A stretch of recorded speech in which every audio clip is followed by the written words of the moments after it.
I'm going to complete a story, so this is the unedited version of his special girl. Now be a good girl, Princess. Just do as you're told and you'll be fine. Ryan runs his fingers through my golden locks. I shudder.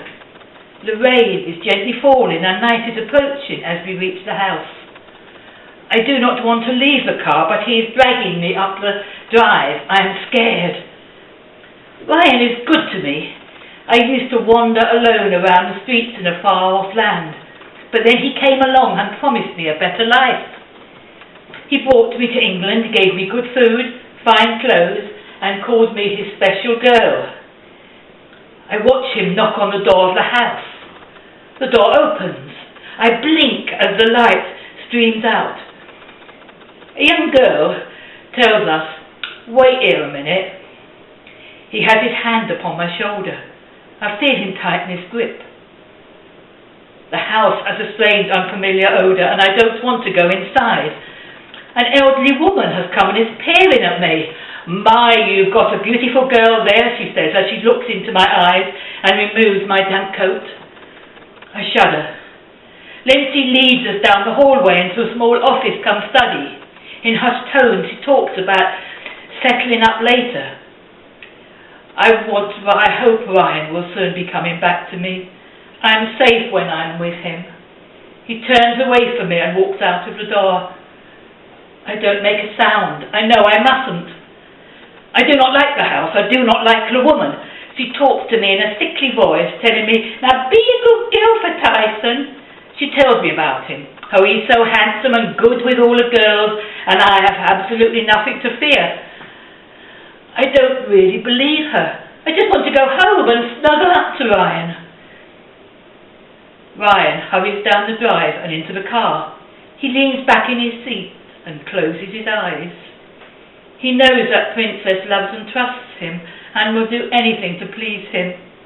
He sighs and feels a twinge of guilt. She is a fit, healthy, well-groomed lass, but so very young. As he starts the car engine and drives towards the canal, his mind wanders. "I miss her," he sighs. "Princess and I come here in the cool of the evening and walk along the canal paths. I miss her with me and hope she's okay." Switching off the ignition, Ryan surveys the murky water. It's now stopped raining and a pale moon peeps out behind the clouds. He lights a cigarette.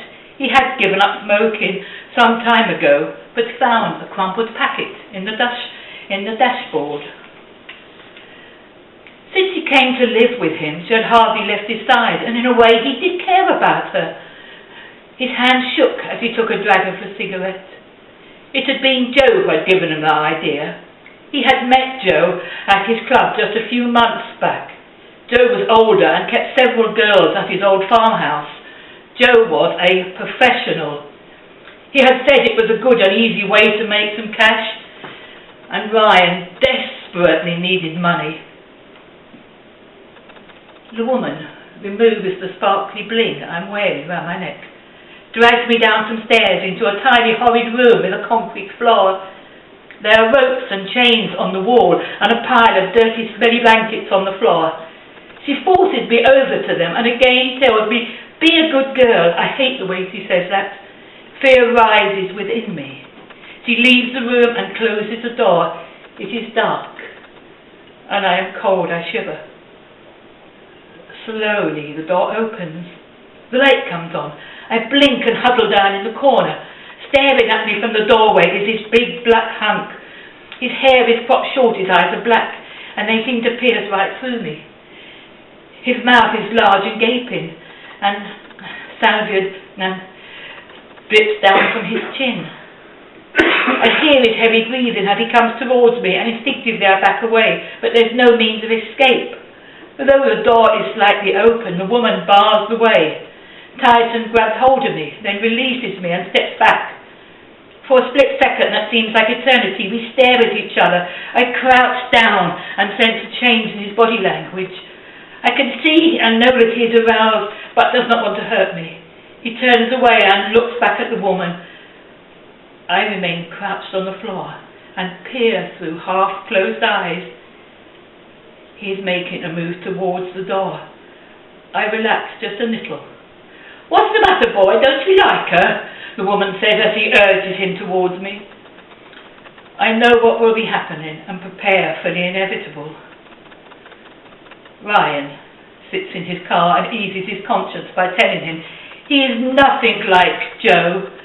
Joe treats his girls as just a commodity, a way of making money. He does not have their own interests at heart. He does not treat them kindly and gently like he treats his little princess. Princess. I wonder how she is. Finishing his cigarette, he turns the engine on and drives aimlessly in the vague direction of the house. Realizing that he has returned to the house too soon, Ryan parks at the end of the drive. He takes another cigarette from the packet, glances at his watch, and prepares to sit and wait.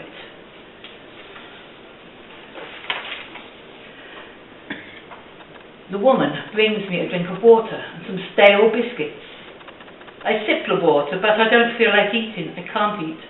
I'm confused and sore and so worried, but I've stopped shaking. "Come here, princess," the woman beckons me. I creep forward. She has a brush in her hand. "Let's tidy you up a little bit before you go home." She tugs roughly at my hair as we make our way to the door. There, on the step, is Ryan. I feel safe now. I break away from the woman's grasp and I run towards him. He throws his arms lovingly around me, takes my coat and drapes it gently around my shoulders. He puts the sparkly bling I had come with back around my neck. She was such a good girl. Obviously, being her first time, she was a little nervous to begin with, but she soon settled down. My Labrador dog and your poodle bitch will soon have a fine litter of puppies. Instead of the stud fees, perhaps you could let the car by his side. Your daddy's special best girl